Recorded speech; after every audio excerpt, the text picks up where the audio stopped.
It's been more than a year since the City of Toronto permitted laneway suites like this to be built. They were touted as a way to tackle Toronto's affordable housing crisis, but since its approval, just 52 permits have been issued, while there are tens of thousands of potential lots where they can be built. So why are so few homeowners taking advantage of this opportunity? They're 1- or 2-story suites, often converted garages built in your backyard. They can't be sold, but can be rented out. The test is you have to have frontage on a laneway. You have to have access to a laneway. So it's kind of like a secondary suite that you might put in your basement. Instead, you kind of put it out back. The idea isn't a new one.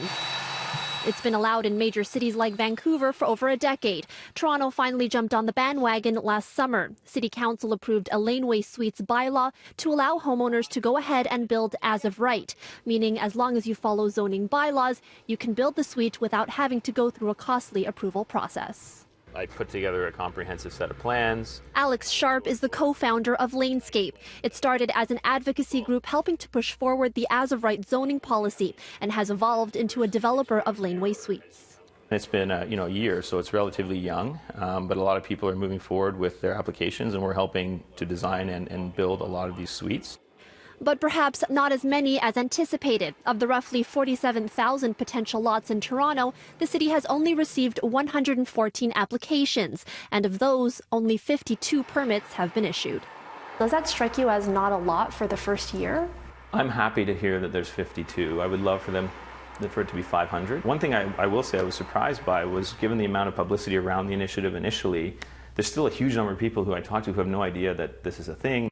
A troubling notion if the city is counting on more of these suites going up as an affordable option for renters.